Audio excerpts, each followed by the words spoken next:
இந்த செய்தியை உங்களுக்காக வழங்குவது யூரோ குரூப் மலேசியா.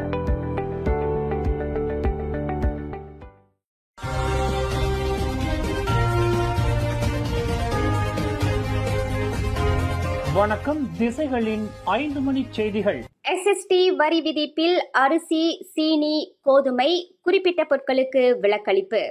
2025 ஆண்டுக்கான வரவு செலவு திட்டத்தில் அறிவிக்கப்பட்டதன்படி SST எனப்படும் விற்பனை மற்றும் சேவை வரி வரும் ஜூலை 1 தேதி முதல் அமலுக்கு வருகிறது. இதில் அரிசி, சீனி, கோதுமை மற்றும் இறக்குமதி செய்யப்படும் குறிப்பிட்ட உணவுப் பொருட்களுக்கு விலக்களிப்பு வழங்கப்படுவதாக நிதி அமைச்சு இன்று அறிவித்துள்ளது. விரிவுபடுத்தப்பட்டுள்ள SST தொடர்பான விவரங்கள் குறித்து நிதி அமைச்சு விளக்கமளித்துள்ளது. உள்நாட்டில் உற்பத்தி செய்யப்படும் பொருட்களுக்கும் இறக்குமதி செய்யப்படும் பொருட்களுக்கும் 5 விழுக்காடு வரி விதிக்கப்படும் என்று அது குறிப்பிட்டுள்ளது. பழங்கள் இறக்குமதி செய்யப்பட்டால் அவை 5 விழுக்காடு விற்பனை வரிக்கு உட்பட்டவையாகும். எனினும் உள்ளூரில் விளையும் பழங்களுக்கு விற்பனை வரியிலிருந்து விலக்களிக்கப்படுகின்றன. தவிர அரிசி, கோதுமை, சீனி, உப்பு மற்றும் இறைச்சி போன்ற இறக்குமதி செய்யப்படும் தேர்ந்தெடுக்கப்பட்ட உணவுகள் மற்றும் அத்தியாவசியமானவை என்று கருதப்படும் பொருட்களுக்கு விற்பனை வரியிலிருந்து விலக்களிக்கப்படுகின்றன. இதேபோன்று உள்ளூரில் தயாரிக்கப்படும் சமையல் எண்ணெய்க்கு வரியிலிருந்து விலக்களிக்கப்படுவதாக நிதி அமைச்சு தெளிவுபடுத்தியுள்ளது. பினாங்கு தீவில் போக்குவரத்து சேவையில் திருப்பு முனையாக அமையலாம் என்று எதிர்பார்க்கப்படும் முத்தியாரா LRT ரயில் திட்டத்தை ஒத்திவைக்குமாறு கோரிக்கை விடுத்துள்ள பாஸ் கட்சியைச் சேர்ந்த பெர்மதாங் பாவோ நாடாளுமன்ற உறுப்பினர் முகமது ஃபவாஸ் முகமது ஜானை ஜசேகா இளைஞர் பிரிவு சாடியது.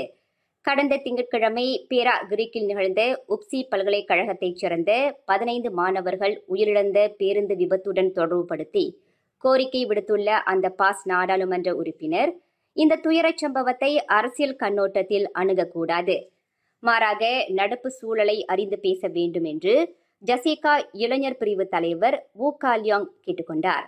இந்த துயரச் சம்பவத்தில் தங்கள் பிள்ளைகளை பறிகொடுத்தவர்கள் மிகுந்த வேதனையில் மூழ்கியுள்ள இவ்வேளையில் அந்த விபத்துடன் பினாங்கு முத்தியாரா LRT ரயில் திட்டத்தை தொடர்புபடுத்தி பேசுவது ஏற்புடைய செயல் அல்ல என்று வு காலியாங் வலியுறுத்தினார்.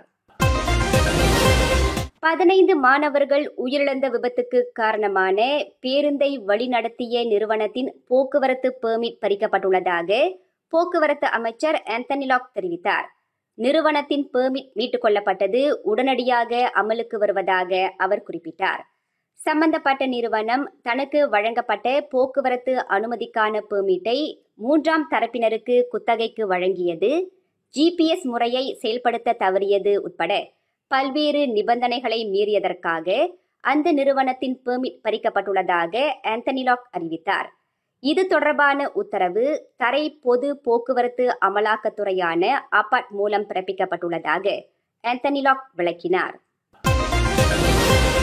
தனியார் உயர்கல்விக்கூடத்திற்கு சொந்தமான 8,26,481 ரிங்கிட்டை நம்பிக்கை மோசடி செய்ததாக அந்த பல்கலைக்கழகத்தின் முன்னாள் பதிவதிகாரி ஒருவர் கோலாலம்பூர் செஷன்ஸ் நீதிமன்றத்தில் இன்று குற்றஞ்சாட்டப்பட்டார்.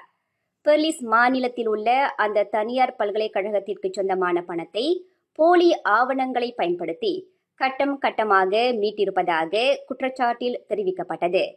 40 வயது முகமது ஃபைரூஸ் அல் ஃபத்தா படாருடின் என்ற முன்னாள் பதிவதிகாரி நீதிபதி சுசானா ஹுசின் முன்னிலையில் நிறுத்தப்பட்டு குற்றச்சாட்டு வாசிக்கப்பட்டது.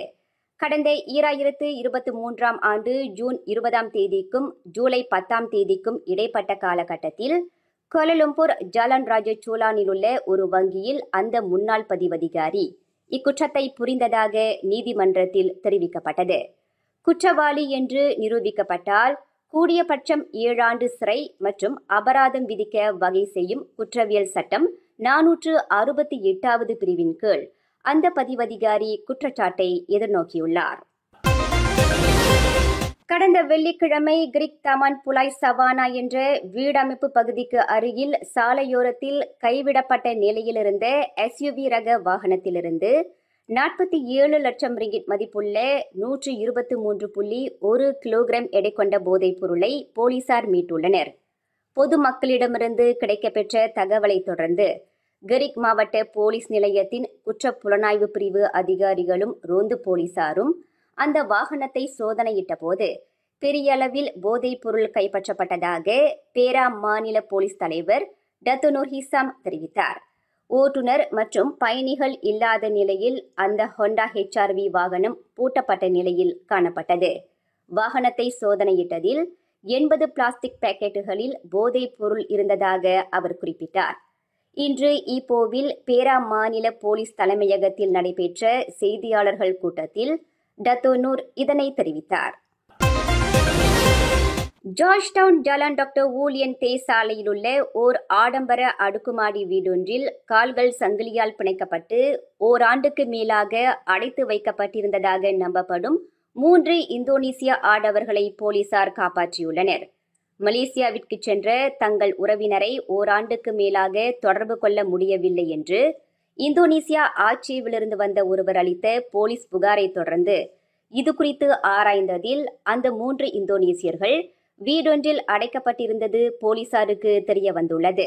அந்த மூவரையும் பாதுகாப்பாக மீட்ட போலீசார் அவர்களை அடைத்து வைத்திருந்ததாக நம்பப்படும் ஓர் அந்நிய பெண் உட்பட 4 நபர்களை கைது செய்துள்ளனர். 40க்கும் 50க்கும் இடைப்பட்ட வயதுடைய 3 உள்ளூர் ஆடவர்களும் அந்த அந்நிய பெண்ணும் இன்று காலையில் ஜார்ஜ்டவுன் மேஜிஸ்ட்ரேட் நீதிமன்றத்தில் நிறுத்தப்பட்டு வரும் ஜூன் 14ஆம் தேதி வரை தடுத்து வைப்பதற்கான அனுமதியை போலீசார் பெற்றுள்ளனர். 3 இந்தோனேசியர்களையும் போலீசார் மீட்கும் போது அந்த மூவரின் கால்களும் இரும்பு கேட்டுடன் சங்கிலியால் பிணைக்கப்பட்டு இருந்ததாக தெரிவிக்கப்பட்டுள்ளது. இச்சம்பவத்தை பினாங்கு மாநில போலீஸ் தலைவர் டத்தோ ஹம்சா அஹ்மத் உறுதிப்படுத்தியுள்ளார். பஹாங் பேரா சுங்கை ட்ரியாங் ஆற்றில் கடந்த ஜூன் 9ஆம் தேதி நீரின் வேகத்தில் அடித்துச் செல்லப்பட்ட ராணுவ வீரர் மனைவியின் உடல் இன்று காலையில் மீட்கப்பட்டது. 31 வயது சகீரா ஆக்கோப் என்பவரின் உடல் ஆற்றில் மிதப்பதைக் கண்ட மெதுவோட்டத்தில் ஈடுபட்டிருந்த ஒருவர் போலீசுக்கு தகவல் அளித்ததாக பேரா மாவட்ட போலீஸ் தலைவர் ஜுல்கிஃப்லி நசீர் தெரிவித்தார். சம்பவ இடத்திலிருந்து 2.5 கிலோமீட்டர் தொலைவில் அந்த மாதுவின் உடல் கண்டுபிடிக்கப்பட்டது. சவ பரிசோதனைக்காக அவரின் உடல் பேரா மருத்துவமனைக்கு கொண்டு செல்லப்பட்டுள்ளது. தனது கணவர் தூண்டில் போட்டு மீன் பிடித்துக் கொண்டிருந்த வேளையில் ஆற்றோரத்தில் நிறுத்தப்பட்டிருந்த கார் திடீரென்று நகர்ந்து ஆற்றில் விழுந்ததில் காரிலிருந்த அந்த மாது நீரின் வேகத்தில் அடித்துச் செல்லப்பட்டார். மேலும் செய்திகளை தெரிந்து கொள்ள கீழே இருக்கும் பெல் பட்டனை அழுத்துங்கள். உங்கள் மகிழ்ச்சியை வெளிப்படுத்த லைக் மற்றும் ஷேர் செய்யுங்கள். தொடர்ந்து திசைகளோடு இணைந்திருக்க சப்ஸ்கிரைப் செய்யுங்கள்.